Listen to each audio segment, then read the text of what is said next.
What's up, everyone, and welcome in. Lock it in. We are talking about Alberto Mendoza making his way to the Flats. My name is Bryce Coon, and welcome you into Swarm Talk. Talking a little bit of Georgia Tech here, right here on the Crowded Booth. Make sure you like, make sure you subscribe, set up those notifications so you know when we go live.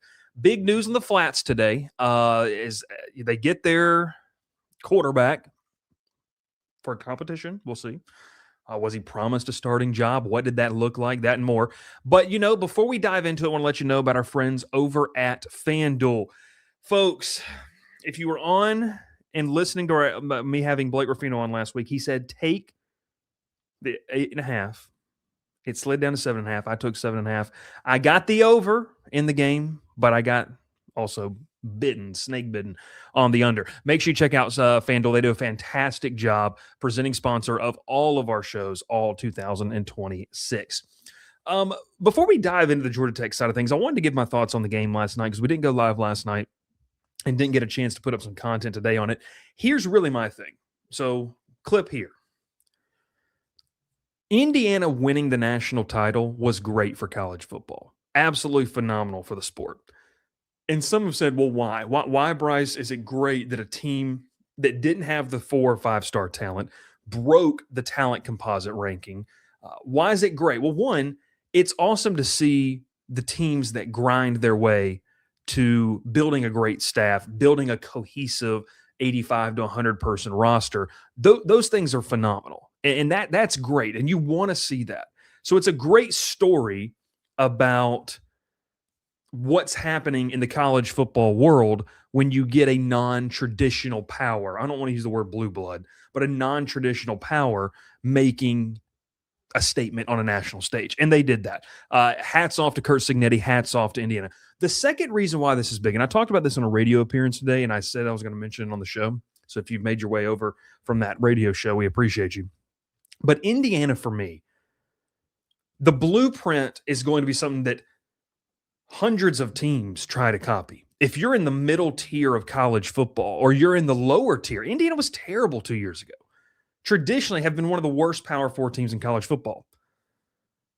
If you were Indiana in this situation and you're a team looking like Indiana, the Hoosiers winning on Monday night gave you a reason to be competitive. They gave you a reason and something to strive for. Now, listen, is it going to be attainable to find your Curt Cignetti? I don't know. But what we have given now the rest of college football is a different way to a title, a different way to strive for. Before Monday night, and really we need to go back because Indiana has been dominant all season long, so I don't want to just give them credit for what they did Monday. But before this season, probably, Indiana might have been viewed as a flash in the pan for a lot of programs.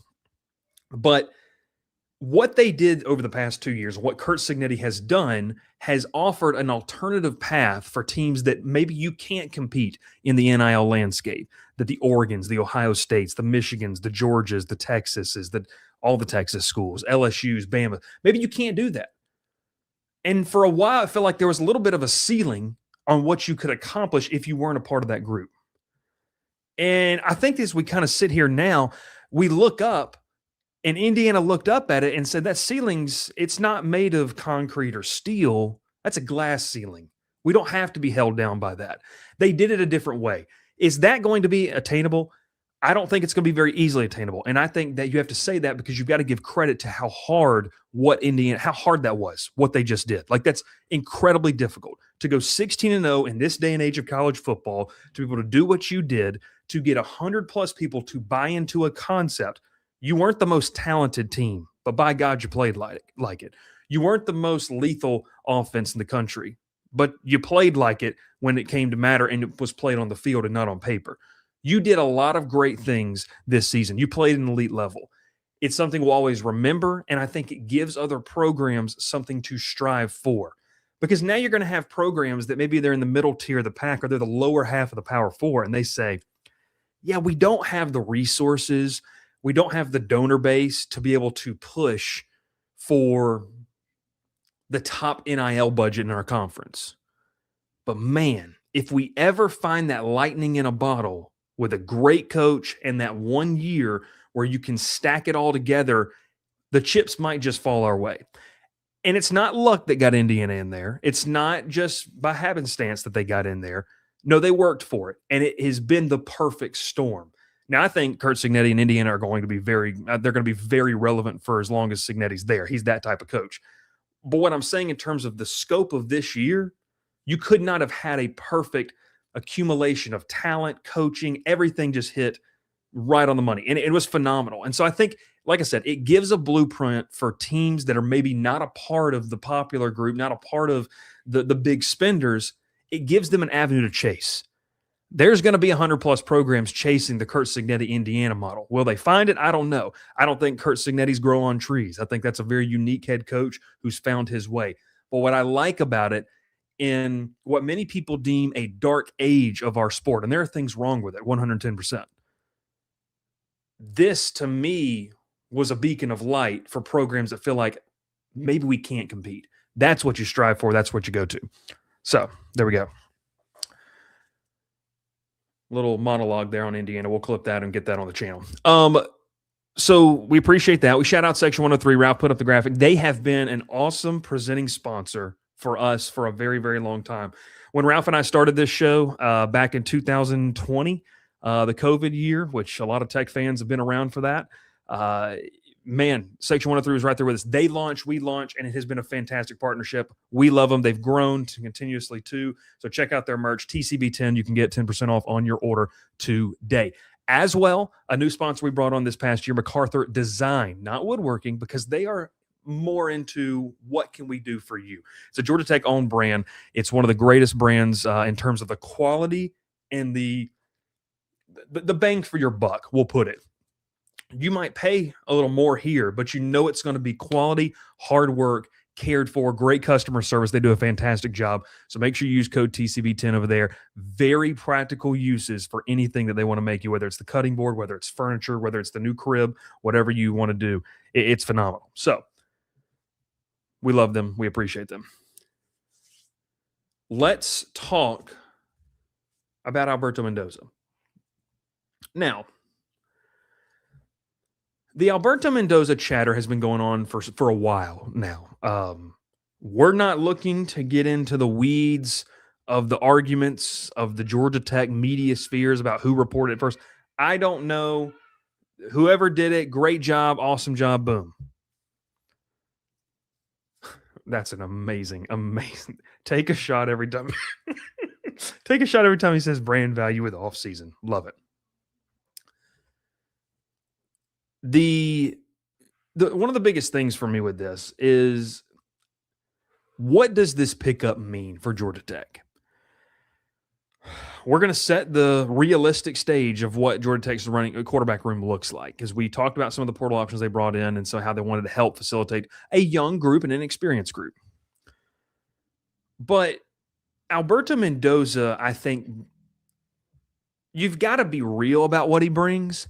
He brings an intriguing, high upside option to a quarterback room that doesn't have a lot of experience, doesn't have any experience, and it's going to make for a very, very intriguing spring camp and fall camp, because you have a lot of fun options, and now those guys get to go battle it out in spring football and in fall camp, and you'll see who starts that first game of the year.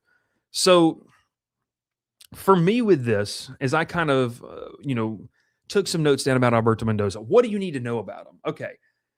A lot of people are trying to group in the success of his brother with Alberto. Now, watching Alberto and what we know in his very limited time, Ralph, I believe I told you he had, 126 snaps this season. He had less, 20-some. So I think he's under the 150 snap count in terms of his career totals in 2 years at Indiana. He was recruited over by getting his brother this past year, recruited over once again by getting Josh Hoover. He leaves. I was kind of reading some of the tea leaves over at Indiana. I have no idea if there's any truth to this. It was just something funny to read. It might have just been their fans saying, hey, go play there. We'll bring you back next year after Hoover's gone.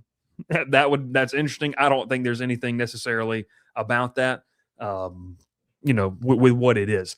So it's just an intriguing conversation topic that popped up on some of their message boards. So all that to say is, what is Alberto Mendoza as a player? And the fact of the matter is, we don't really know. I think a lot of people have just kind of grouped in, okay, he's definitely going to have the same mentality as brother. Yeah, I mean, like, that's fair to say. They grew up in the same home, right? They had the same parents. Like, it makes a lot of sense. But we really don't know what he's going to bring to the table. And I think, and I know where this will go, is, oh, here he goes again, trying to dampen the excitement level. Well, it's more of just the realistic viewpoint of it. Mendoza offers a lot of upside, very athletic, probably, and Ralph, I haven't seen any like pure numbers, but when you kind of watch him play, looks a little more athletic, a little more fluid of an athlete than maybe Fernando. What made Fernando Mendoza really, really good this year was his decision making. And I don't know if I expect Alberto to come in and just be an elite guy making great decisions right off the bat. Because if he was, he probably would be starting for Indiana next year. So it's not that there's something wrong with him. It's just you don't really know. And, Indiana felt like they were in a win now mode. Josh Hoover might give them the best opportunity to win now. So all things considered, from a mentality standpoint, yeah, maybe he has the same as his brother.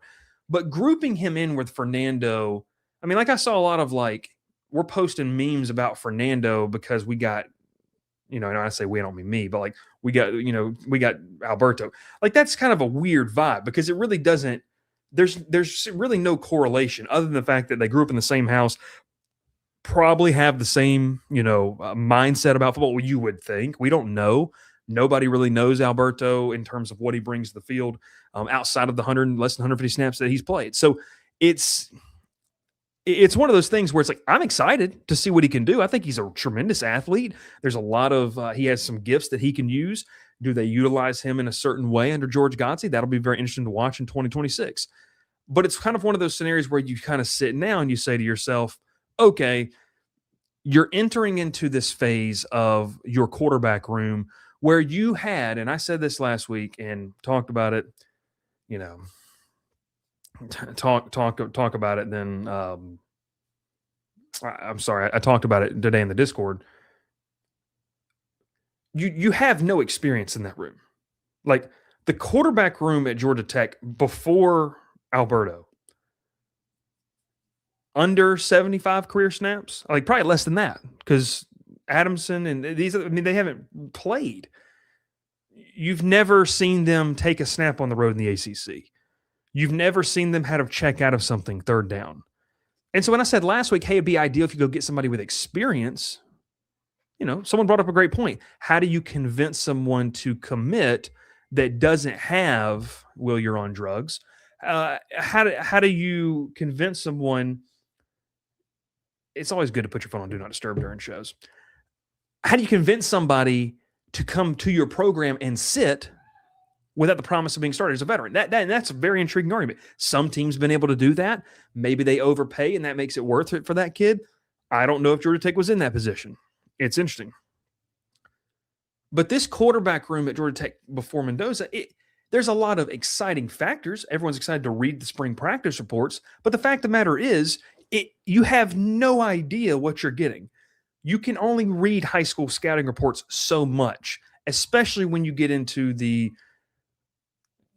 I call it a jumbled mess, and I can say this, but it's a jumbled mess of the mid 3 to 4 stars. Like, guys, they just slap 3-star rankings on anybody. Like, it just is what it is. And so you don't really know in the grand scheme how much the kid's been scouted. Also, going off a scouting report from a year or two ago, he's matured. Maybe he's different. Maybe he's changed. Like, you just don't know. And that could mean it's better. So this quarterback room for me, to me, it lacked someone who had played. And so Georgia Tech goes out and gets Alberto Mendoza, and he has played. But then you have to ask yourself, okay, what has he done? And the truth of the matter is, he has not played in significant moments. And I was kind of met with, well, Bryce, it's one of those things where how realistic is it to expect for that to be the case? Well, I mean, it should be. And Ralph pointed out something very, very important to me as we were having conversations in Discord today. It's really two different types of conversations. And so when we're discussing these things, I'm not really saying what you're saying, and you're not really saying what I'm saying. My point of it is you do not know how these kids will react to situations, and you'd rather not have to just throw somebody into the fire because you're forced to. That was the argument of like, hey, could you find someone with some experience? Be interesting. Well, and as Ralph pointed out, the counterpoints that we were met with today about it were more of, at some point, guys have to take a first snap. Well, that in itself is a very true statement. It also has nothing to do with what we're saying. We're sitting here telling you that in how a roster is built, you would ideally want to have someone who can act as, at the bare minimum, and I'm not saying just he's guaranteed to not even play, but someone who could push the young guys. They could lean on for some information, and that was supposed to be Aaron Philo to an extent. It's one of those things. But just in general, kind of where you sit with this, it's one of those concepts to where that quarterback room did not have any experience. And you bring in Alberto Mendoza, and it still doesn't have a ton of experience. So I think it makes for a very intriguing spring quarterback room battle. I think that there is a full-on battle in terms of what you have between Graham Knowles, Grady Adamson, Cole Bergeron. What do you expect? People throwing out, projections and things like that. I think it's safe to say that, like, if nobody knows, because nobody commenting on things is a professional scout, sits in a film room in a college athletics building, you just don't really know. And they know, they have a good idea of what they have. So obviously what we have seen is that they didn't feel like that the veteran market, maybe the 1 or 2 year guys who had some experience, let's just say the guys that had over more than Ralph 10 starts, right? That's, you could categorize that as, like I mentioned, Bo Prabula was obviously a name that they had looked at. Bo Prabula's got over 10, 12 starts.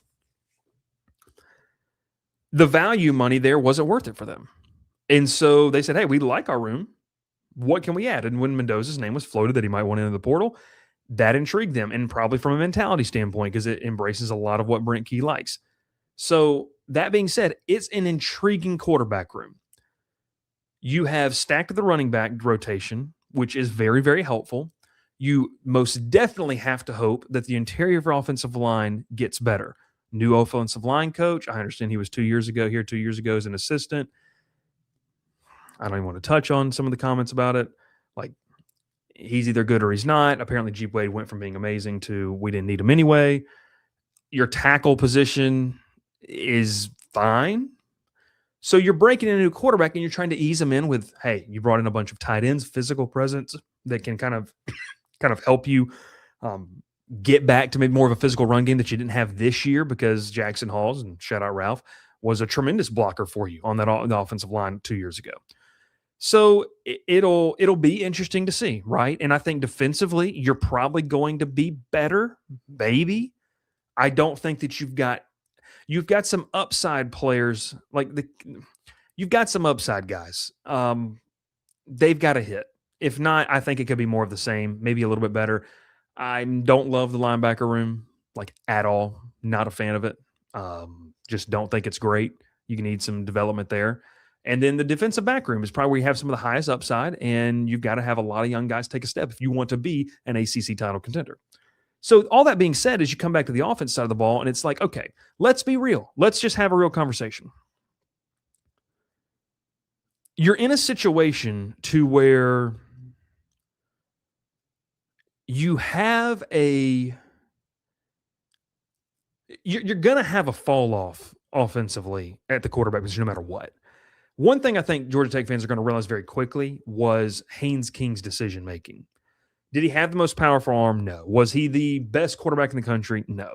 But he was really good at making decisions, and he took care of the football really well this year, and he did a good job of moving the chains, and that's something that one of these 4 guys is going to have to grow into.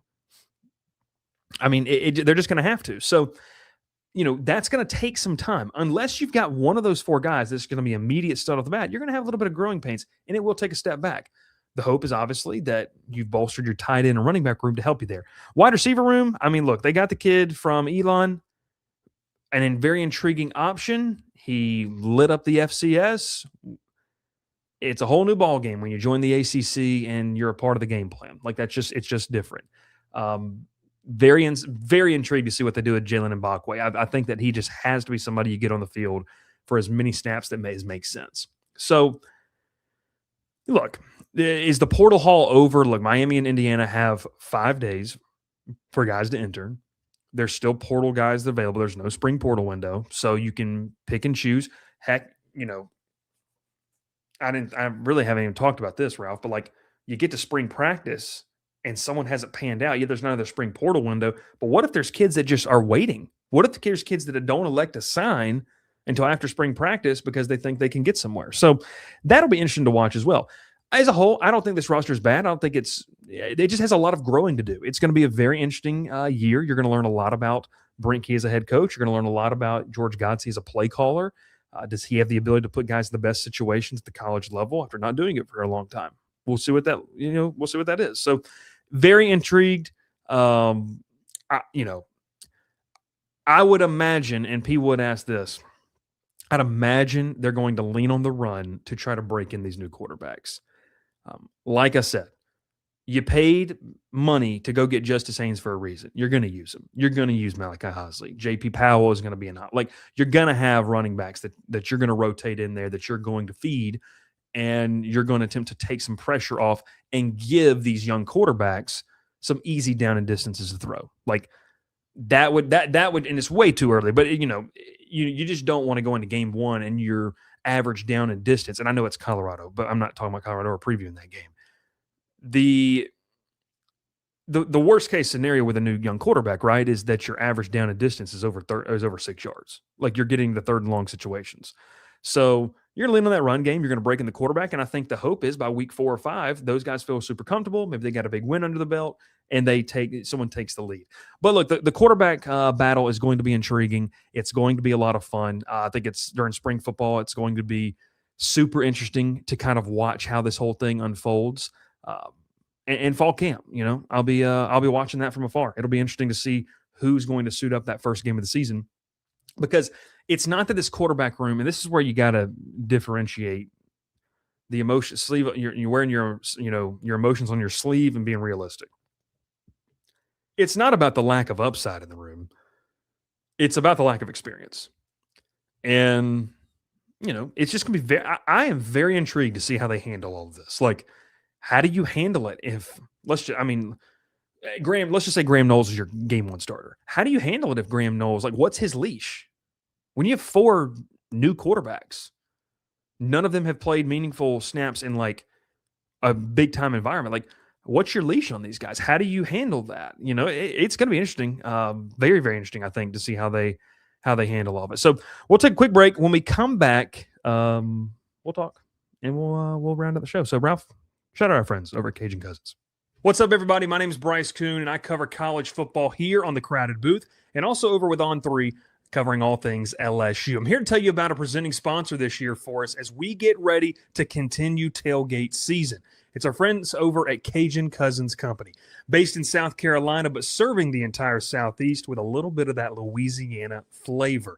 Now, listen, they've got great products. They've got some great merch, including this awesome hat for you LSU fans that I'm rocking right now. But today I want to tell you about something that's going to maybe spice up that tailgate or that event a little bit more. It's Cajun Cousins pepper sauce. Make sure you try it out. Whether it needs to go on the po' boy, whether it needs to go on the fish, or even in some of that jambalaya, make sure you let them know the Crowded Booth sent you and head over to CajunCousinsCO.com and get what you need today. Whether it's a family event, whether it's a part of that tailgate here in football season, Cajun Cousins Company is the way to go. All right, we welcome you back in. Just synopsis of this show, I think is the biggest thing is, look, Alberto Mendoza provides you some upside, far from a certain addition. We'll see. It's going to be a very fun, intriguing quarterback battle. So there you go. Okay, most of you tuned in because we did say we had some electric news, some big news to announce here tonight. A couple of people are aware, but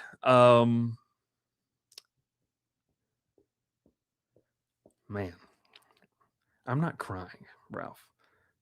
I'm not going to cry.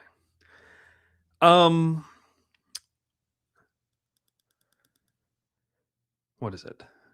5 years ago, we started this show really as a way of, I guess I'll start in 2019. I started covering Georgia Tech with 24/7 Sports and really covered he you've seen guys, he does social media stuff for us. He's in the Discord.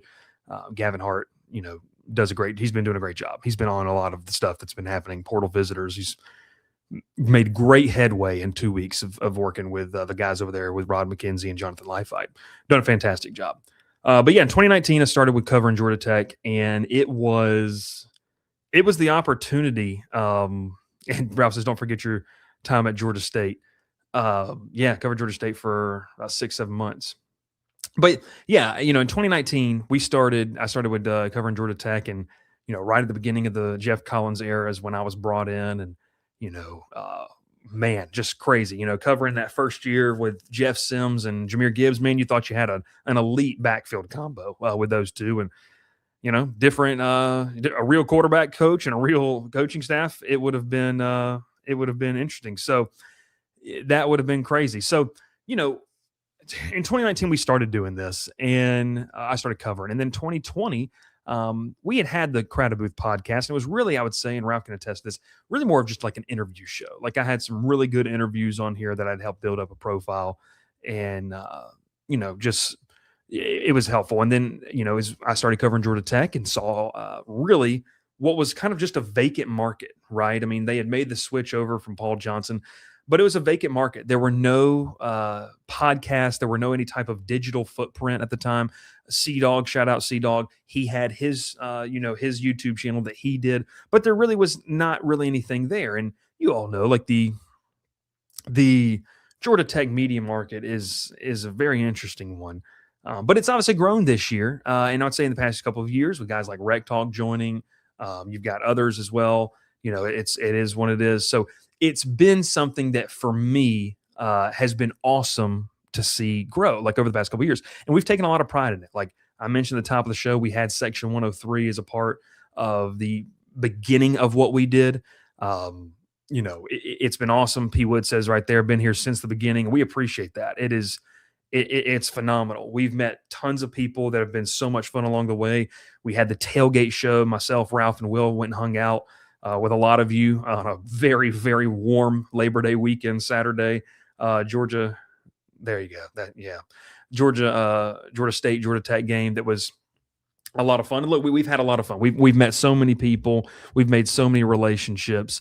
And I think the best way to describe it is it's been an awesome experience.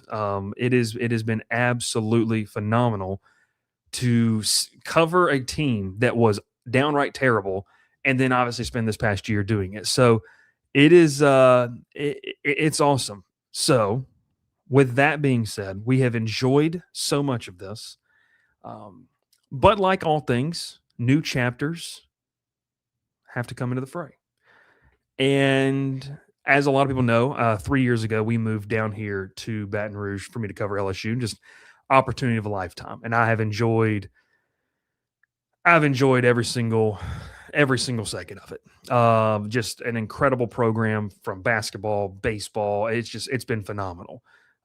So it's been awesome to see.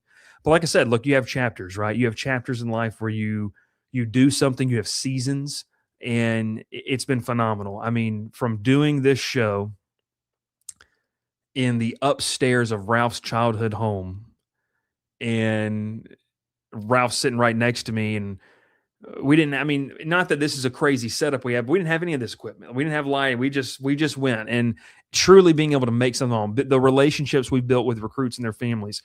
They know who they are. I mean, the opportunity to take in clean old fashioned hate from the Georgia Tech family section was an awesome opportunity. So it's one of those great opportunities that man, it's been fun. But we all have seasons, and we all have things that we have to do both personally and professionally. And so this is indeed the final episode of Swarm Talk. We will continue with our college football content. Georgia Tech will be Bryce is leaving to commit to UPS as a full-time driver. That's why he's leaving us.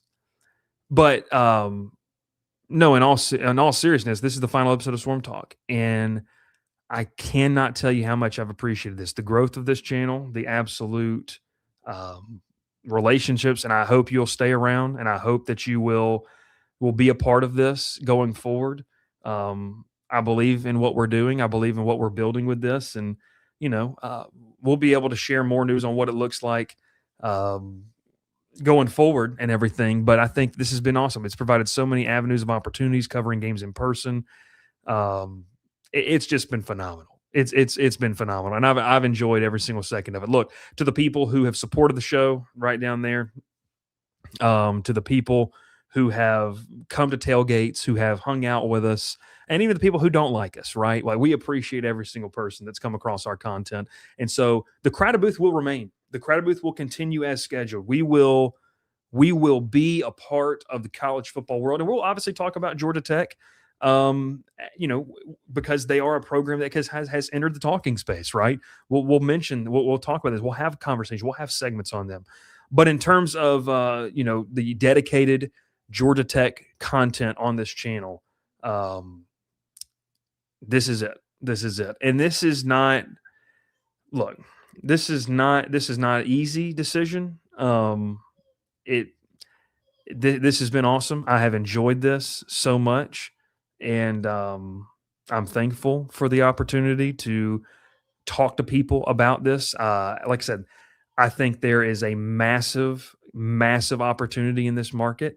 And this is kind of where our chapter and our season ends for it. So I'm very, very, very excited about Gavin doing what he's been doing there. I'm excited about what some people, what people have in store for the content space. I will say this: I think that the content space Georgia Tech needs to be completely overhauled. It's toxic. That has no reason why we're leaving.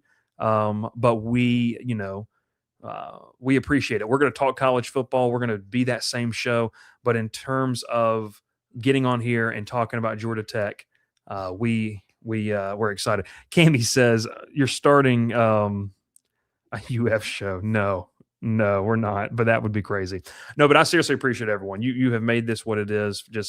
I hope you stay around. Hope you stay subscribed. We're going to continue to put out good content. We're going to continue to do things. But just in terms of that, are you keeping Ralph on? As for a friend, he will be let out of the basement finally.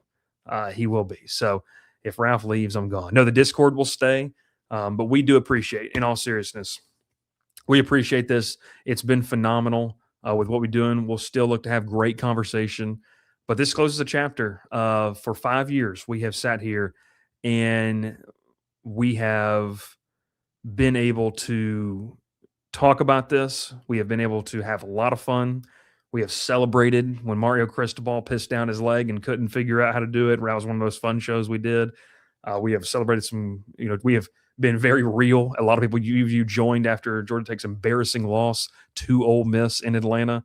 And, it is what it is. So I appreciate every single one of you. We will still be here on the channel. Content will still be active. It's just time for a change. So we appreciate there. Ralph says, I've been here for a while. Who remembers Bowling Green? Who remembers Northern Illinois in week 1 in 21? That was God. So we appreciate it. Thank you so much.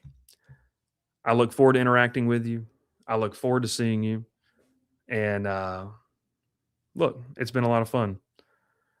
We'll see what happens. The Citadel, that was awful. The last episode